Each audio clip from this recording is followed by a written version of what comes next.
Hello, I'm in a 2012 Kia Sorento, and today I'm going to show you to connect your phone's Bluetooth to your vehicle interface.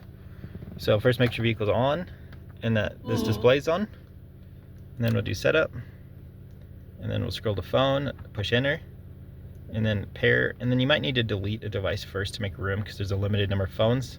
So we'll check that first. So looks like there is space, but let's say we want to delete this iPhone. We'll select that, and there we go. Now there's extra space there.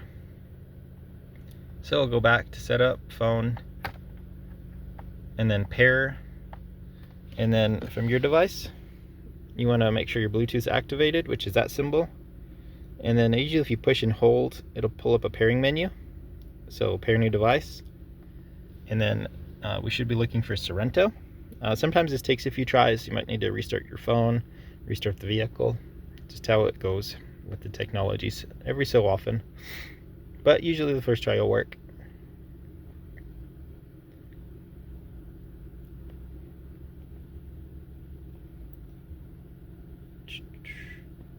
Maybe sing a song to yourself while you wait. There we go. Alright, so now we're in pairing, and it wants us to enter this pass key. So 4 zeros in this case. If you want your contact synced, you can do that.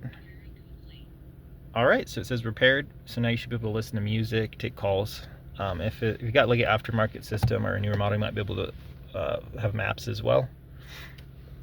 But usually if you want to play music, you do this aux till you get to the phone, and then as long as you're playing music from your phone, it should now play through the speakers, which I don't have any playing, but that would be how you get to that screen.